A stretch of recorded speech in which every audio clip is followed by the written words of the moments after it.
नमस्कार दोस्तों, एक बार फिर से आप सभी का स्वागत है हमारे यूट्यूब चैनल एजुकेशनल गैलरी में।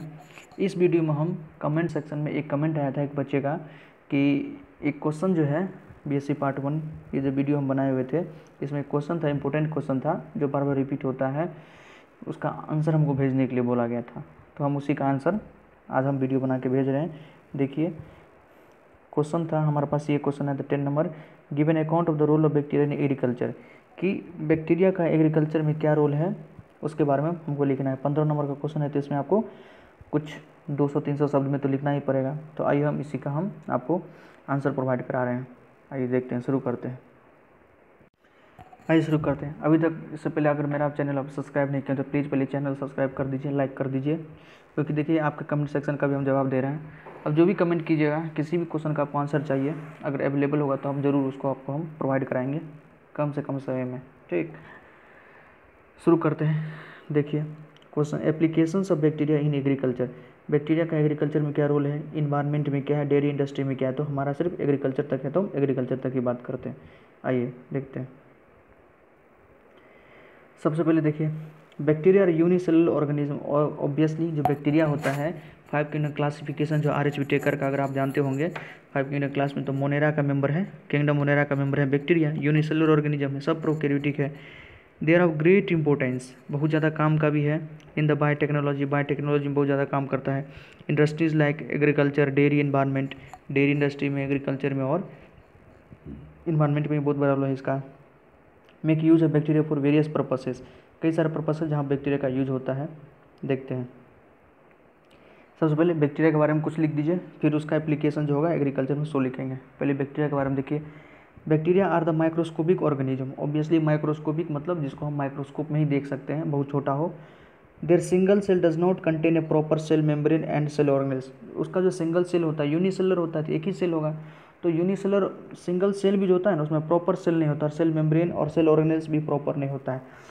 सेल ऑर्गेनेल्स जैसे आप सुनोगे माइटोकॉन्ड्रिया, राइबोसोम, राइबोसोम जो होता है, न्यूक्लियस होता है, प्लास्टिड होता है, लाइसोसोम होता है, ये सब जो सेल ऑर्गेनेल्स है तो प्रॉपर नहीं होता है। जो प्रोकैरियोटिक ऑर्गेनिज्म होता है उसमें मेनली राइबोसोम होता है और न्यूक्लियस भी होता है, वो वेल ऑर्गेनाइज्ड न्यूक्लियस नहीं होता है, उसमें न्यूक्लियर मेम्ब्रेन पूरी तरह से नहीं होता है, बस न्यूक्लियस एक्सपोज्ड होता है साइटोप्लाज्म में, इसलिए इसको प्रोकैरियोट भी कहते हैं।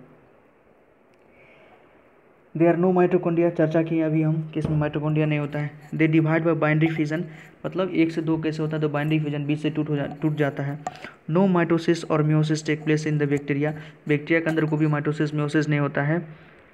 Bacteria are of much importance in the biotechnology, biotechnology में बैक्टीरिया का बहुत बड़ा योगदान है। एक बैक्टीरिया का नाम सुनेंगे ई कोलाई, इस्चेरिचिया कोलाई जिसका नाम है ई कोलाई, जो बायोटेक्नोलॉजी में अधिकतर काम ई कोलाई पर किया जाता है। ठीक, तो बायोटेक्नोलॉजी में बहुत बड़ा रोल है। Before the process of biotechnology it had been use in many domestic application, करा बायोटेक्नोलॉजी तो अभी पता चला है कि बायोटेक्नोलॉजी इसका यूज़ है 1-2 डेकेड से पहले, 1-2 दशक से पहले, लेकिन पहले ये सब तो नहीं पता था, फिर भी बैक्टीरिया का बहुत ज़्यादा यूज होता था। ठीक, रेस्ट्रिक्शन एंजाइम के बारे में सुने होंगे, रेस्ट्रिक्शन एंडोन्यूक्लियस, रेस्ट्रिक्शन एक्सोन्यूक्लियस, जिसको कहाँ से निकाला जाता था, बैक्टीरिया के भीतर से, जिसको मोलिकुलर सीजर भी कहते हैं। Example in the process of making yogurt, yogurt बनाने में बैक्टीरिया का यूज होता था। Bacteria are also importance because they produce secondary metabolite, bacteria और इसलिए भी जरूरी है क्योंकि सेकेंडरी मेटाबॉलाइट प्रोड्यूस करता है। देखिए ई कोलाई का हम चर्चा किए तो वही है। E coli has special importance because it is used in the cloning of many genes, कई सारे जीन को अगर क्लोन करना है, क्लोन मतलब क्या, उस जीन के जैसा सेम जीन हमको बुलाना है, तो ई कोलाई का यूज होता है। तो बायोटेक्नोलॉजी तो ई कोलाई का तो बहुत बड़ा रोल है। बैक्टीरिया कैन ऑल्सो भी यूज इन एग्रीकल्चर, एग्रीकल्चर में भी बैक्टीरिया का रोल है।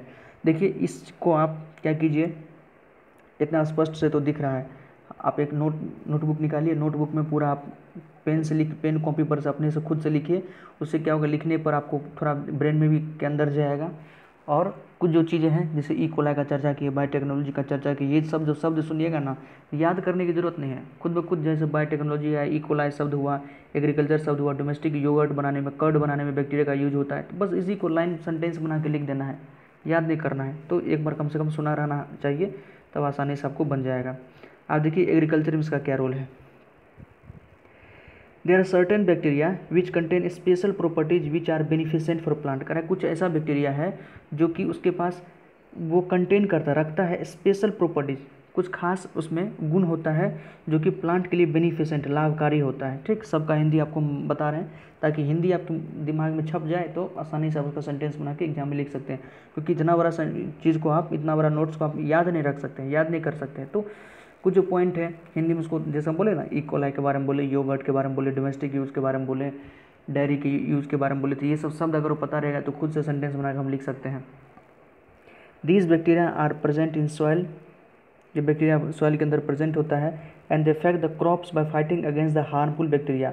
ठीक, जो बैक्टीरिया प्लांट के अंदर मान लीजिए कोई हार्मफुल बैक्टीरिया आ जाए तो जो यूज़फुल बैक्टीरिया है उसको ख़त्म कर देगा, उससे लड़ाई फाइट करके मतलब उसको डिस्ट्रॉय कर देगा। And they are also the source of providing nutrition to the crop, और ये प्लांट को न्यूट्रिशन भी, जो क्रॉप है उसको न्यूट्रिशन भी प्रोवाइड करता है। आगे देखेंगे, some bacteria like rhizobia and agrobacteria are used to release seed inoculant and are used very useful for the plant। Release seed inoculant, जो सीड इनोकुलेंट होता है उसको रिलीज करता है राइजोबिया और एग्रोबैक्टीरिया, और प्लांट के लिए बहुत ज़्यादा यूजफुल है। The bacteria like azoarcus are of much importance for the plant that fixes the endophyte of the grasses, grass के एंडोफाइट को फिक्स करता है। This type of bacteria is mostly helpful for the crop of rice and they are very much environment friendly. करा ये जो bacteria है rice crop के लिए बहुत ज़्यादा यूजफुल है और इन्वायरमेंट फ्रेंडली भी है, मतलब इन्वायरमेंट को नुकसान नहीं करता है इन्वायरमेंट को, और इससे बेनिफिशियल होता है, मतलब फ़ायदा करता है, लाभकारी है। When the seed is sown in the soil, जब सीड को सॉइल में सोन किया जाता है मतलब रोपा जाता है, bacteria play an important role in the germination, तो सीड का जो जर्मिनेशन होता है उसमें बहुत बड़ा रोल करता है। तो सीड जर्मिनेशन में भी बैक्टीरिया का यूजफुल रोल है, इसको हम लिख सकते हैं। The bacteria grow in the seed and seed in return get food from it.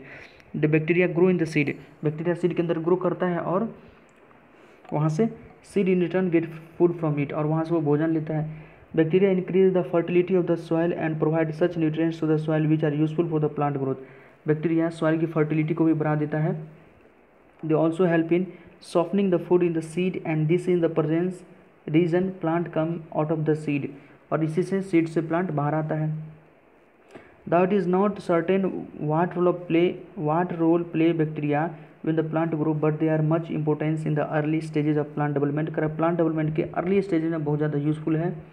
Certain pesticide are developed using bacteria which give benefit to the crop। कर बैक्टीरिया से कुछ पेस्टिसाइड बना गया, पेस्टिसाइड मतलब क्या, पेस्ट को मारने का जो केमिकल बनाया गया है उसको पेस्टिसाइड कहते हैं, बैक्टीरिया से बनाया गया है। जैसे bacillus thuringiensis is a gram positive bacterium used in agriculture. Bacillus thuringiensis जो है कॉटन के अगेंस्ट, जो कॉटन रुई में जो बॉल वर्म लग जाता है, बॉल उसमें जो लगता है उसको, उससे बचाने के लिए बेसिलस थोरनजेनेसिस जो ग्राम पॉजिटिव बैक्टीरिया है इसका यूज़ किया जाता है। और जो सबसे बड़ा रोल है वो तो लिखा ही नहीं है, राइजोबियम। राइजोबियम क्या है, एक बैक्टीरिया है। ठीक, अब पढ़े होंगे राइजोबियम तो क्लास 6-7 से पढ़ाया जाता है। ये सिम्बायोटिक एसोसिएशन है, राइजोबियम सिम्बायोटिक एसोसिएशन शो करता है। सिम्बायोटिक एसोसिएशन मतलब ये एटमॉस्फेयर में जो नाइट्रोजन है उसको फिक्स करके प्लांट को देता है यूरिया बना के, ताकि प्लांट को मैक्सिमम क्या चाहिए, जो मैक्सिमम माइक्रोन्यूट्रिएंट चाहिए वो है नाइट्रोजन, तो ये एटमॉस्फेरिक नाइट्रोजन को फिक्स करता है। ठीक, हेटेरोसिस्ट के बारे में सुनेंगे, बैक्टीरिया के अंदर जो हेटेरोसिस्ट होता है वही नाइट्रोजन फिक्स करने का काम करता है।